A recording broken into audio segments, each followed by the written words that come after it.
legal services na itatampok sa eGov.ph app. Ating alamin kasama si Attorney Persida Acosta, ang tagapamuno ng Public Attorney's Office. Attorney Acosta, magandang tanghali po at welcome sa Bagong Pilipinas. Magandang tanghali sa iyo, Weng at Joey. At talagang masaya ako para tayo nagre-reunion ngayon. Ano yung mga kababayan, dekada na ilang dalawang dekada mahigit tayo magkasama sa paglilingkod sa bayan. Tamang simulan na natin, huwag na tayong mag-history. Bilang isang attached agency po ng DOJ, ano-ano po yung mga pangunahing legal services na itatampok ng Public Attorney's Office sa eGov app?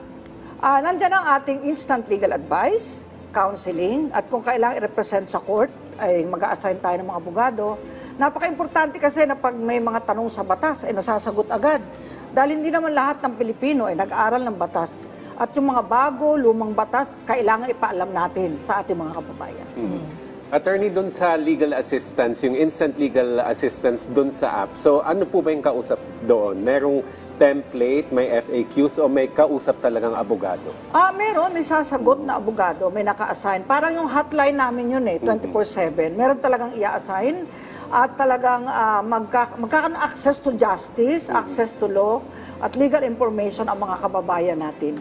Alam niyo mga kababayan, sadyang ginagawa lahat ng ating pamahalaan ang magagawa para abutin ang ating mga kamay, ilapit ang pamahalaan, hindi lamang personal, kundi maging sa pamamagitan ng social media.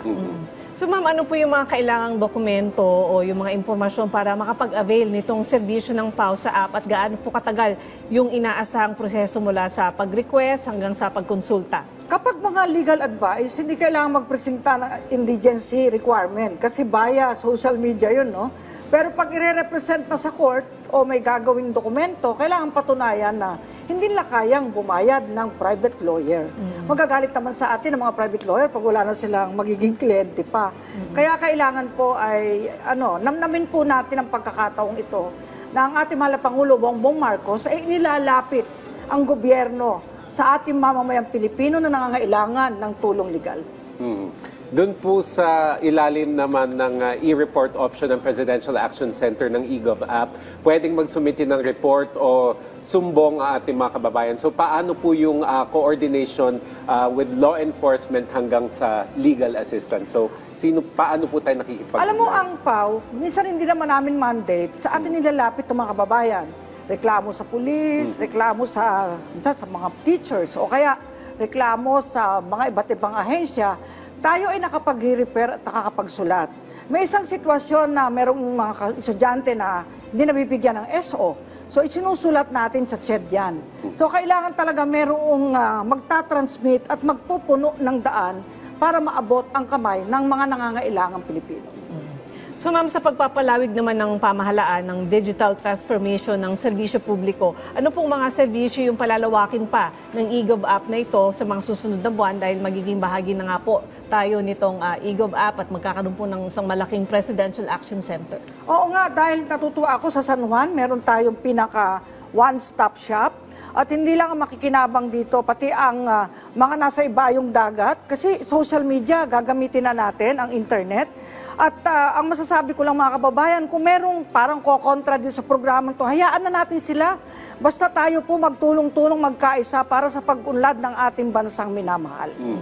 Ma'am, ayaw nating maging nega, bawal kumontra dahil sa bagong Pilipinas, yan yung binabago nating attitude. No? Pero ano sa tingin niyo yung mga kinaharap na challenges ngayong magiging digital na yung paghingi ng tulong? Ang challenges lang dyan ay, merong mga nagkukungwari na may problema, wala naman palang problema. Kaya kailangan ibabalidate din natin ang bawat impormasyon. Ika nga, di ba may kasabihan, ang nakikinig sa sabi-sabi, walang bait sa sarili. Kaya kailangan ma-validate din ang mga public attorneys natin kung talagang legitimate yung caller, legitimate yung texter, yung nagpadala ng message, at meron tayong dalaw. Pwedeng e-dalaw, pwedeng hospital visit, home visit sa mga PWDs na kababayan natin na hindi kayang pumunta sa mga distrito ng PAO. So yun kasi dito sa Presidential Action Center, sa mga meetings po natin, may masipag mag-attend sa PAO. So may mga representative po tayo doon. Araw-araw, maglalagay po kayo ng mga abogado doon. Maglalagay. Hindi pwedeng hindi. Sapagkat napaka-importante na sa bawat serbisyo may tao. Kasi hindi magkakaroon serbisyo kung wala naka-duty. Kailangan may naka-duty. Parang yung night duty namin 24/7, may dalawang staff at may lawyer. Kaya mag-a-assign kami ng at least 2 lawyers and 2 staff. Opo, kasi pero kulang po yata kayo sa mga abogado. Kulang talaga, kaya hinihintay ko pa yung 87 na dapat kasama sa budget 2024. Na-budget na yan ng Kongreso at nasa DBM na. Sana po ay ipadala na rin sa akin ni Secretary Mina Pangandaman para po ma-deploy ko yung at kahit yung mga bago na wala pang training sa court ay makapag-duty sa ating mga action center. Siguro na pag-usapan nyo to sa inyong mga pagpupulong para doon sa Action Center. Paano po yung magiging queuing o prioritization ng mga pumapasok na kaso? Kasi nabanggit nyo kanina, merong mga dumudulog na estudyante, merong mga dumudulog na hindi nyo naman talaga saklaw. So paano po yung magiging priority? Siyempre, meron tayo dapat PW lane, PWD lane, merong senior citizens lane, yung seriously ill lane, mga naka-wheelchair, dapat priority sila. 2 pila. Yung pila ng At priority, unahin talaga yung mga buntis. At siyempre, wag natin pabayaan silang maiinitan sa labas. Kaagad ay salubungin ng may ngiti at may tuwa sapagkat ito ang simbolo ng bagong Pilipinas. So, doon sa Action Center, uulitin ko po na kasi bago sila ma-entertain, kailangan meron po kayong eGov app. Tapos, magre-register po kayo doon. Kayo po ang pipili ng araw at oras at kung anong serbisyo ang kailangan ninyo doon sa ahensya ng pamahalaan na nais nyong lapitan. So, isa nga po doon yung Public Attorney's Office. So, pwede po kayo magreklamo. Pwede po kayo humingi ng legal advice. So, importante po yan para ma-entertain kayo at matugunan ng inyong mga pangangailangan. Magre-register po kayo at makaka-receive po kayo ng QR code. Kung aprobado po sa agency ang inyong schedule, bibigyan po kayo ng QR code para ma-entertain kayo doon. Siyempre, mga eksperto po ang inyong ilalagay doon. Opo, siyempre. At talagang, bago naman italaga ang isang abogado, may seminar pa yan na 3 araw. At talagang sinisikap natin, pati MCLE training la every 3 years. Next year nga, may Grand Convention, ang pauli. At inaasahan natin ang ating mahal na Pangulo ay magiging panauhing pandangal, magiging ang ating First Lady, Luis Araneta Marcos. Kaya sa mga kababayan natin, ipagpatuloy lang po nyo ang pagtitiwala sa ating pamahalaan. Kami sa pamahalaan, tulong-tulong para kayo po ay damayan sa inyong mga problema sa buhay. Nandito lamang po kami.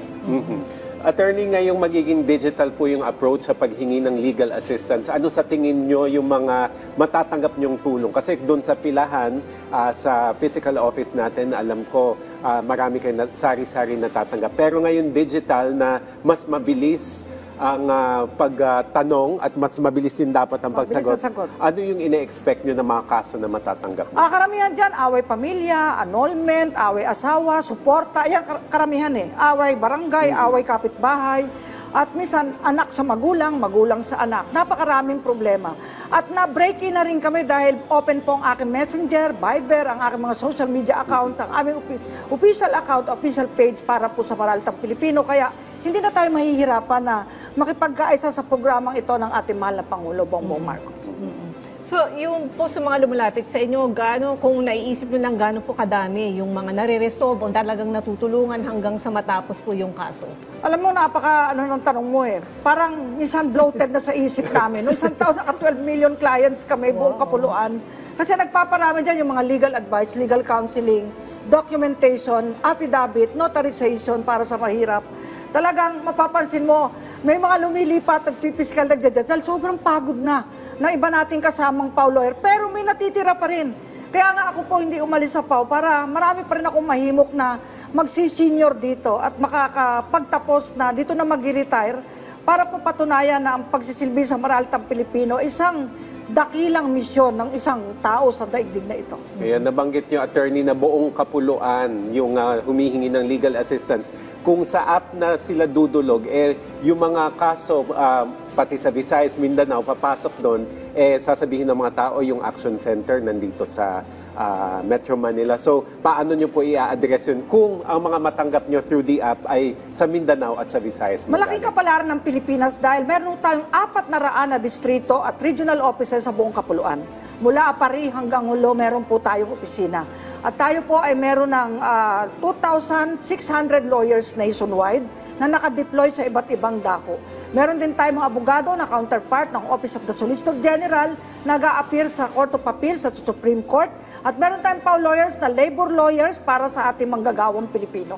Overwork ang PAW, pero asahan nyo, hindi dahilan ng dami ng trabaho para hindi namin kayo mapaglingkuran. So, yung tanong mo, mula dito sa Manila, meron pang plano na lumabas ng Luzon. Maglalagay Opo. tayo. Hindi Opo. maganda. Tsaka kailangan talaga mabigyan ng priority ang ating OFWs. At yan ang gusto ng ating mahal na Pangulo. Yung mga OFWs, may mga kamag-anak sila rito na naiiwan. Minsan ang problema hindi sila, ang problema nila yung nandito. Ayun po, nabanggit niyo yung OFWs kanina, kasama natin si Yusek Nikki ng DMW. Yusek Nikki. Oo, paano po yung pakikipag-ugnayan niyo sa kanila kapag po ang kaso, ang complaint ay related sa isang OFW? Karamihan, pag doon, wala akong problema sa budget dahil sinasagot ng Department of Migrant Workers yung repatriation nila.